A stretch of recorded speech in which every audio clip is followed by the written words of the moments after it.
मैं थोड़ा सा, मेरा तरीका हैंडल करने का दूसरा है। आप कह रहे हैं ना उसने मुझे बुलाया और मुझे अपमानित किया। जब वो आपका अपमान कर रही थी, एक ढिल्ले हाथ का आप देती हैं, आप तो औरत हैं, आदमी मारता तो अलग बात, एक कनपट्टी पे देती, उसके प्रिंसिपल के तो पता लग जाती, उसे अकल आती, उसे पता लगती कि आरएसएस क्या है और क्या है दलित समाज के लोग। हमने अच्छों को ठीक किया है। दिल्ली में इतने साल से, पिछले 28 साल से वकालत कर रहे हैं, किसी की हिम्मत नहीं है जो चूं भी कर जाए। तरीके से काम करते हैं। आपका अफसोस क्या है? मैं जो यहाँ पे आपकी जो ये सबसे बड़ी दुखद बात जो मुझे नजर आ रही है, दिल्ली यूनिवर्सिटी में इतने प्रोफेसर हैं अपने, लेकिन आज इस समय आपके साथ में कोई भी नहीं खड़ा। मुझे लगता है कि मैं समझता था बड़े अच्छे लोग हैं, लेकिन मुझे लगता है सारे मर गए, मुर्दे हैं सारे के सारे। जैसे 200 पॉइंट रोस्टर के सिलसिले में इसी जंतर मंतर पर हम लोगों ने जब मार्च किया था, बहुत बड़ी संख्या थी, उसमें प्रोफेसर्स की बहुत बड़ी संख्या थी। उन्हें आज आपके साथ में खड़ा होना चाहिए था। अफसोस वो आपके साथ में नहीं है। वो सुन रहे हो तो निश्चित रूप से उन्हें भानु प्रताप सिंह की बात सुननी चाहिए। अगर एक इंसान जो आप ही का बीच में से है, आप ही के समाज का हिस्सा है, उसके साथ अगर अन्याय होगा, आप नहीं खड़े होगे, तो कल आपकी भी बारी है, बचेगा कोई भी नहीं। इस बात को सबको समझ लेना चाहिए। और दूसरी बात यह है, केवल आप अकेले नहीं हैं डॉक्टर साहब। इस देश में दलितों के साथ, मुस्लिमों के साथ जितने अत्याचार होते हैं, अन्याय होते हैं, उसकी कोई सीमा नहीं है। भाई महमूद पराचा यहाँ पे हैं, मैं वकील हूँ, मैं जानता हूँ, मेरे पिताजी जज रहे हैं। अदालतों में आप मुकदमे उठा के देखिए, जितने मुकदमे चल रहे हैं, मैं दावे के साथ कह सकता हूँ, उन सारे मुकदमों में, चाहे वो सर्विस के मुकदमे हो, चाहे वो फौजदारी के मुकदमे हो, उनमें कम से कम 60 से 70% मुकदमे दलितों के, मुस्लिमों के और ओबीसी के खिलाफ में चल रहे हैं। तो आप तो चारा हैं उनके लिए, हम लोग तो वाकई में उनके लिए चारा है, जो चारा समझ के हमें खाने का प्रयास करते हैं। लेकिन एक कहावत है, मैं नहीं जानता आपने सुनी नहीं सुनी, कभी कांटा देखा है आपने? कांटा जब यूं पड़ा होता है ना, कोई भी पैर रख के निकल जाता है, और जब कांटा यूं खड़ा हो जाता है तो जो भी देखता बच के निकल जाता है।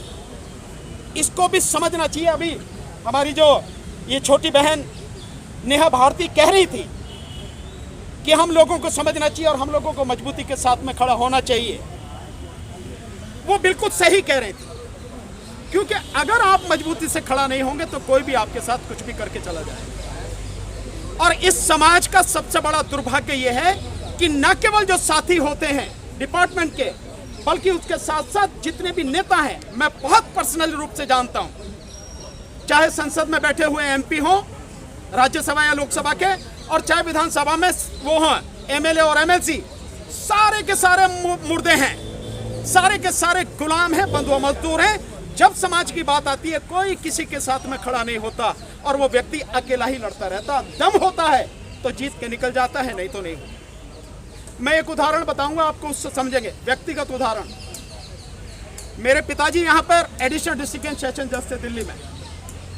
91 में पूरी दिल्ली में जितने सेशन जज थे, जर्नल के और शेड्यूल कास्ट और ओबीसी के सारे, उन सब में सबसे सीनियर थे। लेकिन मेरे पिता ईमानदार थे, मेरे पिता इंटेलिजेंट थे, किसी के यहाँ जाके होली दिवाली जाके नमस्ते नहीं करते थे।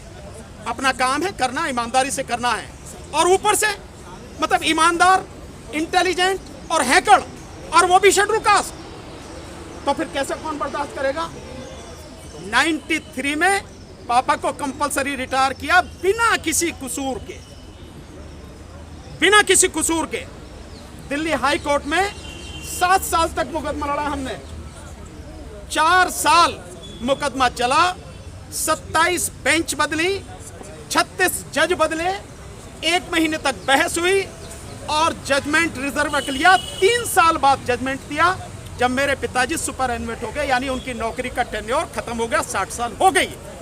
और जजमेंट लिखा जस्टिस देवेंद्र गुप्ता ने कि एक ऐसे ब्रिलियंट ऑफिसर का दिल्ली हाई कोर्ट ने कैरियर खत्म कर दिया जिसके खिलाफ कुछ नहीं था,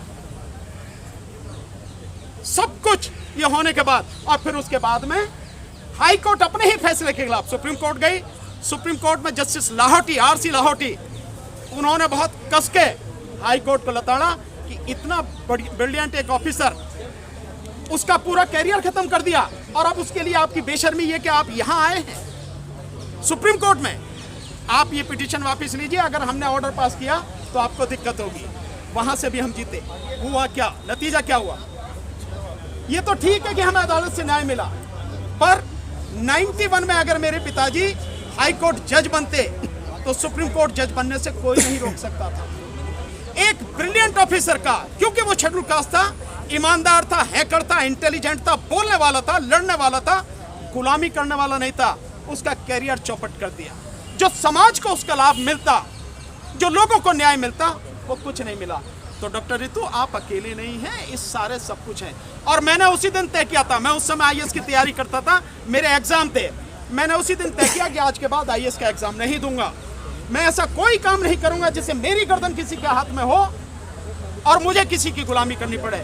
उसी दिन के बाद वकालत करी, वकालत कर रहा हूं, और आप समाज के मैदान में हो, पॉलिटिकल पार्टी भी है, आपको भी डॉक्टर साहब सोचना पड़ेगा। आप लड़िए, हम आपके साथ कंधे से कंधा, कदम से कदम मिलाकर साथ में हैं। किसी तरह की आपको हमारी तरफ से कम किसी तरह की कोई कमी नहीं होगी।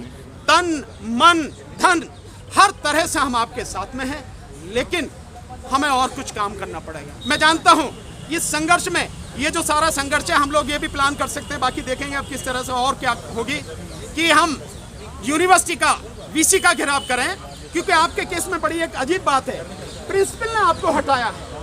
प्रिंसिपल तो अपॉइंटिंग अथॉरिटी नहीं है आपकी, और जो अपॉइंटिंग अथॉरिटी होती है केवल उसी को पावर होती है कि वो किसी को हटा सके, और आपके केस में अपॉइंटिंग अथॉरिटी है चेयरमैन। चेयरमैन आपके साथ में है, लेकिन प्रिंसिपल इतनी ताकतवर हो रही है कि वो प्रिंसिपल आपको हटा के चेयरमैन की बात के विरुद्ध भी और मजे से है, और आपको इतना बुरी तरह से प्रताड़ित किया जा रहा है। और ऊपर से क्योंकि आपके साथ ये भी है, बिल्कुल सही बात है, किसान आंदोलन में हम सब देख रहे हैं, पूरा देश देख रहा है, पूरी दुनिया देख रही है, कितनी मुखरता के साथ आप किसानों की आवाज उठा रहे हैं। आपको देखा सीएनआरसी के आंदोलन में आपने कितनी मुखरता के साथ में आवाज उठाई है। आप तो शुक्र समझो कि यूएपीए कानून लगा के आपको जेल में नहीं भेजा गया, ये उनकी मेहरबानी समझो आप, नहीं तो ये हाल होता।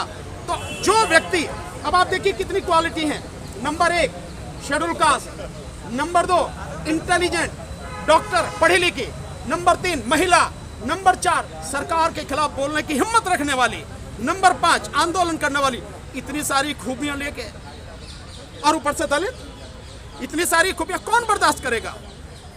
मैं आपसे सिर्फ यही निवेदन करूंगा, आपसे भी और जो भी सुनने हैं उन मुर्दों से भी, मैं तो उन्हें मुर्दे ही कहता हूं, जो अपने लिए नहीं लड़ सकते, अपने समाज के लिए नहीं लड़ सकते, अपने भाइयों के लिए नहीं लड़ सकते, आगे नहीं खड़े हो सकते, आ सकते, वो मुर्दे ही हैं मेरी नज़र में, इससे ज़्यादा कुछ नहीं है। वो चाहे दिल्ली यूनिवर्सिटी के प्रोफेसर हों, चाहे किसी भी शिक्षा विभाग से जुड़े हुए हों, कोई भी लोग हों, समाज के लोग हों, जब समाज के एक साथी के साथ दिक्कत है, सबको साथ में खड़े होना चाहिए, सारे भेदभाव मिटा के।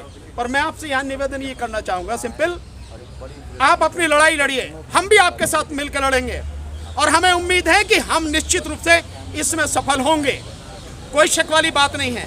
पर आप इसको अपनी सफलता मान के वहीं रुक मत जाना। आपके जैसे व्यक्ति की जरूरत एक क्लास में पढ़ाने से कहीं ज्यादा समाज में आके समाज को समझाने, उसकी लड़ाई लड़ने के लिए जरूरत है। मैंने पहले भी आपसे कहा था, मैं फिर कह रहा हूं, आपकी जरूरत समाज को है।